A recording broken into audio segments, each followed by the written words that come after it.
The fall semester is in full gear. Thousands of students moved into the resident halls in late August. That means there are over 3,000 hungry students visiting the dining halls multiple times a day. And according to Associate Director of Housing, Culinary, and Nutrition Services, Peggy Connors, they don't want the same stuff every day. Well, almost every day. It's a challenge.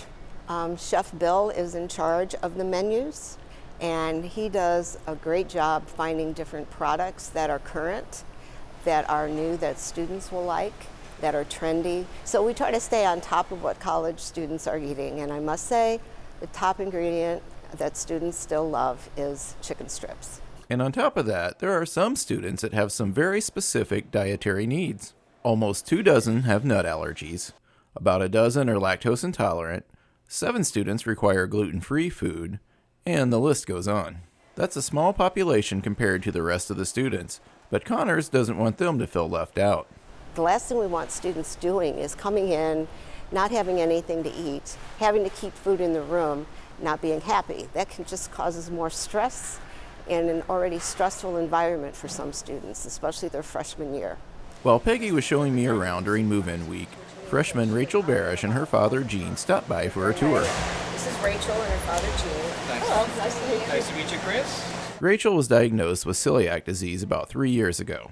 It's not been an easy few years for Rachel, because when she ingests gluten, it makes me very sick. Vomiting, migraines, and then just for a couple days after that, I'll feel very weak from all the vomiting and stuff.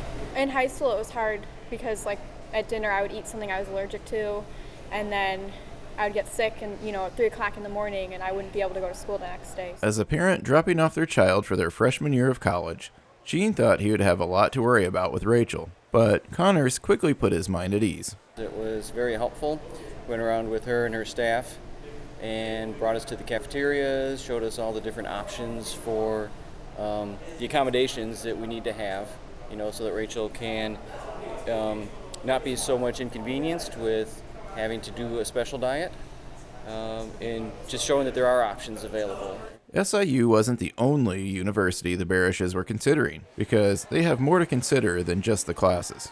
I think the food here was a little bit easier to access when University of Illinois was the other one I was deciding between. To give these hungry students access to food to meet their special dietary needs, the staff has to eliminate any chance of cross-contamination.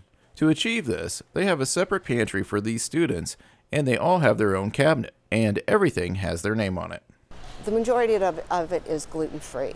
We have the individual toaster, microwave, dishes, silverware, toaster oven, refrigerator, and freezers that are specific for the gluten-free products.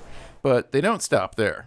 All of the dishes are left there at the end of the meal, and we get the dishes and we hold them until the following morning when the dishwater is clean from the dish machine, and send them through then so they don't possibly get contaminated by any of the water or any of the dishes, and then they're put back into the kitchen. And that's a lot to keep up with, 7 days a week for 2 semesters. Luckily, Connors can rely on her 3 student workers to help out while they're learning about people with special dietary needs. Graduate student Jenna Lowe has been working with Connors for a little while now and finds the work very rewarding. There is quite a bit of organization. We always have to make sure we're focusing on the right individual, because people have different milk, different cereals, so that can be a bit overwhelming at times, but it's actually really neat to know that we're tailoring our work for each individual in a dining hall. And because some students have severe reactions to gluten or other ingredients, the pressure is on for senior Kylie Sullivan to keep things organized. It is very stressful because it's not only on our end, we also have to communicate with a lot of people in the dining halls to make sure that the student is getting exactly what they ask for and not anything else, because with an allergy it could be life-threatening. I know that we have a student on campus this semester who has severe anaphylaxis with milk and eggs, and if she has any of that, she could go stop breathing and die. So. Knowing food could cause your child extreme sickness and difficulties could make it hard to set them off on their own in a cafeteria full of potentially dangerous options. But Jean feels at ease. And I feel like when we leave, after Rachel's all packed and settled, or unpacked and settled, and that when we leave, I think that we feel very comfortable leaving her in the cafeteria, the school, in Peggy's hands here. The Barishes weren't the only ones to have this kind of experience with Peggy and the dining hall options. I met with parents and a student last night, and the mom told me again. They had gone to 4 different universities, some state schools, and out-of-state schools that do nothing like we do. They don't have a separate area, the individual toasters, etc. I think I'm really proud of that statement.